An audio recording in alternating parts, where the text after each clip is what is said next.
Si tu aimes les jeux vidéo et que tu envisages d'acheter une console portable, mais que tu ne sais pas laquelle choisir, tu trouveras dans cette vidéo toutes les informations dont tu as besoin. Je vais t'expliquer quelles sont les 6 meilleures consoles portables qu'on puisse trouver actuellement et quels sont leurs principaux points positifs et négatifs, de sorte à pouvoir choisir facilement celle qui répond le mieux à tes besoins. Comme toujours, dans la description de la vidéo, je te laisse les liens vers toutes ces consoles, au cas où tu voudrais les acheter, ou simplement vérifier leur prix exact. Ceci étant dit, on peut commencer avec la liste. Numéro 6. Nintendo Switch OLED.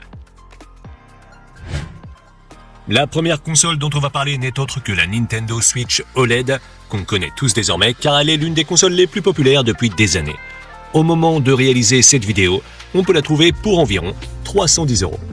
La Switch est très polyvalente car on peut l'utiliser soit comme une console portable, soit comme un écran portable en séparant les contrôleurs, soit en la connectant à un téléviseur en mode dock.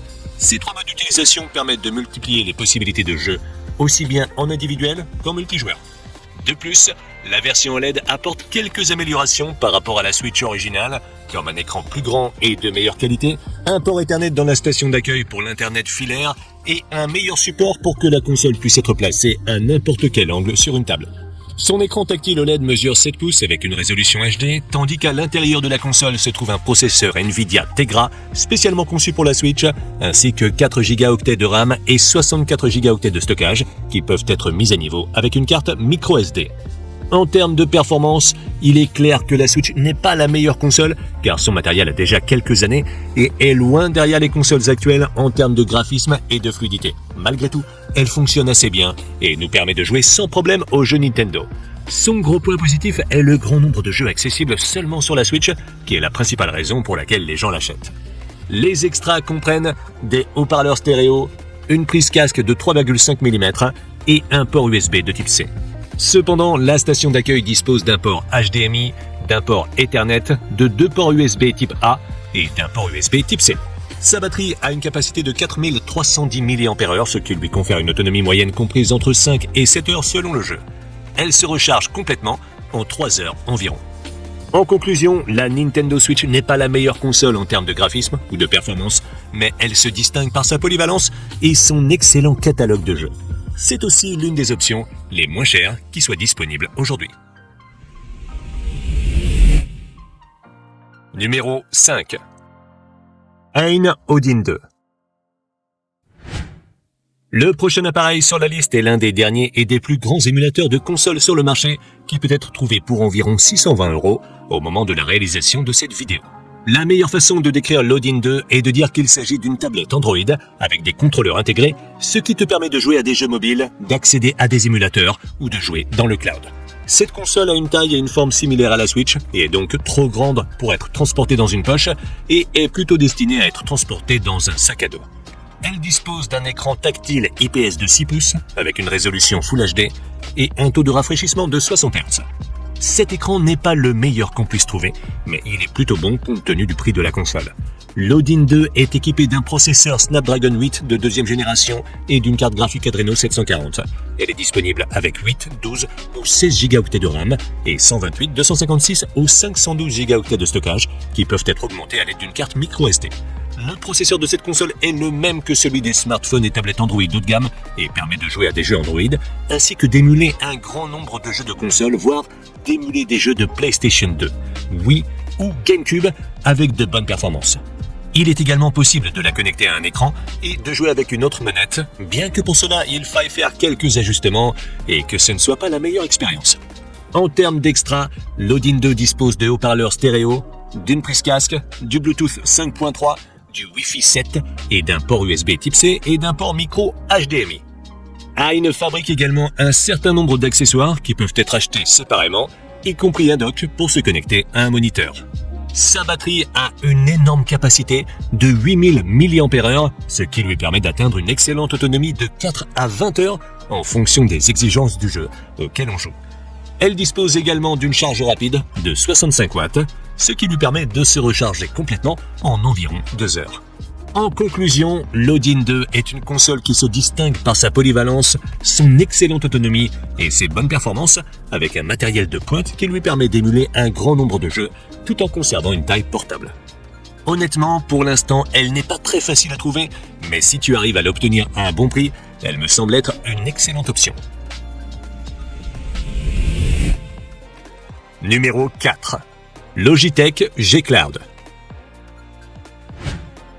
La prochaine console dont on va parler est fabriquée par Logitech et peut être trouvée pour environ 360 € au moment de la réalisation de cette vidéo. La G Cloud est une console qui est principalement destinée au cloud gaming, mais qui est aussi étonnamment bonne pour émuler des jeux d'autres consoles. Sa taille est légèrement supérieure à celle de l'Odin 2 qu'on a vu juste avant, mais elle présente une meilleure ergonomie, une meilleure qualité de fabrication et une meilleure réponse haptique. Elle dispose d'un écran tactile IPS de 7 pouces avec une résolution Full HD et un taux de rafraîchissement de 60 Hz. Cet écran, bien que plus grand, est d'une qualité assez similaire à celle de l'Odin 2, ce n'est donc pas un gros problème. La G Cloud est équipée d'un processeur Snapdragon 720G, d'une mémoire vive de 4 Go et d'un espace de stockage de 64 Go extensible par carte microSD. L'inconvénient, c'est qu'elle ne prend en charge que les cartes au format FAT32 et qu'elle ne peut donc pas contenir de fichiers de plus de 4 Go, ce qui nous empêche d'émuler certains des jeux les plus lourds. Pour le reste, ses performances sont plutôt bonnes, même si elles sont en retard par rapport à celles de l'Odin 2, car son processeur est beaucoup moins puissant. Dans le cas du G Cloud, son point fort est de pouvoir jouer à des jeux dans le cloud, puisqu'elle est directement compatible avec Xbox Cloud et Nvidia GeForce Now. Parmi les options, on trouve des haut-parleurs stéréo, une prise casque, le Bluetooth 5.1 et le Wi-Fi 5 GHz. Par ailleurs, il est possible de la connecter à un moniteur via son port USB Type-C pour jouer à des jeux en mode dock. Sa batterie a une capacité de 6000 mAh, ce qui lui permet de tenir 12 heures en jouant dans le cloud. Elle se charge complètement en 2h30 environ. En conclusion, si tu cherches une console facile à utiliser pour jouer principalement dans le cloud, avec une bonne qualité de fabrication, une bonne batterie et une excellente ergonomie, la Logitech G Cloud est l'une des meilleures options que tu puisses trouver actuellement.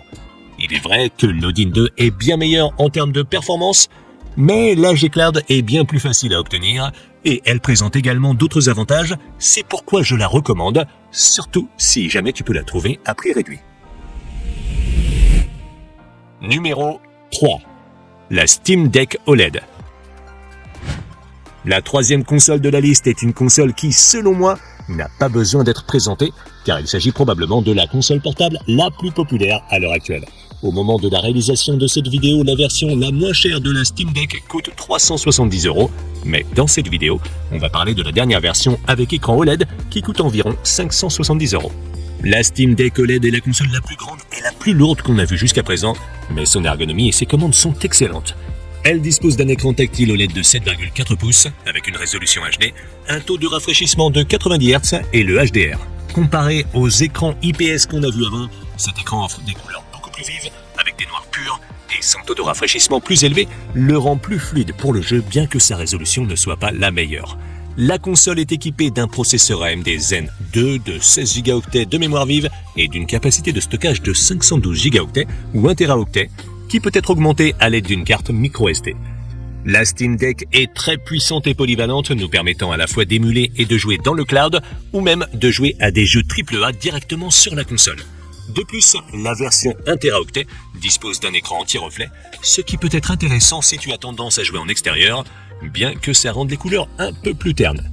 Comme extra, la Steam Deck OLED dispose de haut-parleurs stéréo, d'une prise casque, du Bluetooth 5.3, du Wi-Fi 6E, et d'un port USB Type-C avec DisplayPort qui te permet de la connecter à un moniteur externe et de jouer à des jeux jusqu'à 8K à 60 Hz ou 4K à 120 Hz, ce qui est bien supérieur aux autres consoles qu'on a vues jusqu'à présent. Sa batterie a une capacité de 50 Wh, ce qui lui permet d'atteindre une très bonne autonomie de 3 à 12 heures en fonction du jeu auquel on joue. Elle dispose également d'une charge rapide de 45 watts et se charge complètement en 2h30 environ. En conclusion, la Steam Deck se distingue par sa polyvalence et par le fait qu'elle nous donne accès à un grand nombre de titres du catalogue Steam. Je la recommande si tu cherches une console polyvalente qui peut faire un peu de tout et qui offre une très bonne expérience d'utilisation. Cependant, si tu veux jouer à des jeux AAA directement sur la console avec de bonnes performances, je te recommande l'une des deux options qu'on va voir juste après. Numéro 2. Asus ROG Ally. La deuxième console sur la liste est une console de la marque Asus, basée sur Windows, c'est-à-dire un ordinateur portable avec une manette intégrée. Au moment de la réalisation de cette vidéo, la version la moins chère est disponible pour environ 500 €. La taille et la forme de la Rogue Ally sont assez similaires à celle de la Steam Deck, bien qu'elle soit un peu plus petite, plus fine et plus légère. Sa qualité de fabrication, ses commandes et son ergonomie sont également excellentes. Elle est dotée d'un écran tactile IPS d'une résolution Full HD de 7 pouces et d'un taux de rafraîchissement de 120 Hz. Cet écran est assez beau et se distingue surtout par son taux de rafraîchissement élevé, bien qu'en termes de luminosité, de couleur et de contraste, il soit derrière celui du Steam Deck, même s'il a une meilleure résolution et qu'il prend en charge AMD FreeSync. La console est équipée d'un processeur AMD Ryzen Z1, d'une carte graphique AMD Radeon, de 16 Go de mémoire vive et de 512 Go d'espace de stockage qui peut être étendu à l'aide d'une carte microSD. Il existe également une autre version avec un processeur Z1 Extreme qui offre de meilleures performances, notamment en termes de puissance graphique, mais elle est aussi nettement plus chère. Grâce à ses composants, la Rogue Ally nous permet de jouer à des jeux directement sur la console, mais aussi à partir du cloud ou d'émuler avec d'excellentes performances qui surpassent même celles de la Steam Deck. Bien entendu, si tu as l'intention de jouer à des jeux exigeants directement depuis la console, je te recommande d'opter pour la version Extreme. Comme extra, la Rogue Ally dispose de haut-parleurs stéréo, d'une prise casque, d'un lecteur d'empreintes digitales, du Wi-Fi 6E et du Bluetooth 5.2. En termes de port, elle dispose d'un port USB Type C avec DisplayPort et d'un port Rogue XG Mobile Interface qui nous permet de connecter la console à un dock avec une carte graphique intégrée qui améliore considérablement ses performances, la rendant assez proche de celle d'un PC gaming. Sa batterie a une capacité de 40 Wh et en raison de la consommation élevée de son processeur, son autonomie n'est pas la meilleure, atteignant entre 1 et 4 heures selon le jeu auquel on joue. Le point positif, c'est qu'elle dispose d'une charge rapide de 65 watts qui la charge complètement en moins d'une heure et demie. En conclusion, si tu veux une console portable vraiment puissante, pour l'émulation et le jeu direct, la Rogue Ally est l'une des meilleures options que tu trouveras aujourd'hui. Son point négatif est la batterie, ce qui signifie qu'on devra sans doute la garder branchée la plupart du temps, mais ses performances sont excellentes et elle offre également la polyvalence de pouvoir la connecter à une carte graphique externe. Numéro 1. Lenovo Legion Go. On arrive en tête de liste avec une console fabriquée par Lenovo qui est la plus chère que nous ayons vue jusqu'à présent, avec un prix de 800 € pour son modèle le moins cher. Comme la Rogue Ally qu'on a vu juste avant, la Legion Go est en fait un PC avec des contrôleurs, ce qui la rend très polyvalente. C'est la plus grande console de la liste, dépassant même la Steam Deck en taille et en poids. Un point intéressant est que, comme avec la Switch, on peut détacher les contrôleurs de l'écran et les utiliser séparément. Il existe également un mode pour les jeux FPS où l'une des manettes agit comme une sorte de joystick. L'écran de la Legion Go est un écran tactile IPS de 8,8 pouces avec une résolution QHD et un taux de rafraîchissement de 144 Hz. Bien qu'il ne soit pas OLED, cet écran est le meilleur qu'on ait vu jusqu'à présent, grâce à sa grande taille, son excellente résolution et son taux de rafraîchissement élevé. À l'intérieur de la console, on retrouve le même processeur que dans la version la plus puissante de la Rogue Ally, le Ryzen Z1 Extreme avec des graphiques AMD Radeon, ainsi que 16 Go de RAM et un choix entre 512 Go ou 1 TB de stockage qui peut être augmenté avec une carte microSD. Avec ces composants, on peut imaginer que ces performances sont très bonnes et permettent même de jouer à des jeux AAA en Full HD à environ 30 ou 40 FPS, mais aussi de faire de l'émulation ou de jouer dans le cloud. L'inconvénient de la Legion Go par rapport à la Rogue Ally est qu'elle ne dispose pas de FreeSync, ce qui rend parfois l'expérience de jeu un peu moins fluide. En termes d'extras, cette console comprend des haut-parleurs stéréo, une prise casque, le Bluetooth 5.1 et le Wi-Fi 6E. Côté port, elle dispose de 2 ports USB Type C qui font également office de DisplayPort afin que tu puisses la connecter à un moniteur ou même à un GPU externe et améliorer ses performances. Sa batterie a une capacité de 49 Wh qui lui permet d'atteindre une autonomie décente comprise entre 1 et 5 heures en fonction du jeu auquel on joue. Elle dispose également d'une charge rapide de 65 watts qui la charge de 0 à 100 en environ 1 heure et demie. En conclusion, la Lenovo Legion Go est une console assez similaire à la Asus Rogue Ally, mais elle a l'avantage de pouvoir retirer les manettes pour plus d'options de jeu. D'un autre côté, la Rogue Ally a FreeSync et quelques autres avantages en termes de logiciel et d'ergonomie. Dans tous les cas, les deux sont d'excellents choix et elles font partie des meilleures consoles portables disponibles aujourd'hui. Si une de ces consoles t'a plu, tu peux la retrouver via le lien dans la description, où se trouvent également des liens vers toutes les autres consoles que j'ai mentionnées. Et si tu veux voir une autre liste que j'ai faite sur les meilleures souris de jeu, je te laisse cliquer sur la vidéo en haut à gauche. Et sur ce, rendez-vous dans la prochaine vidéo.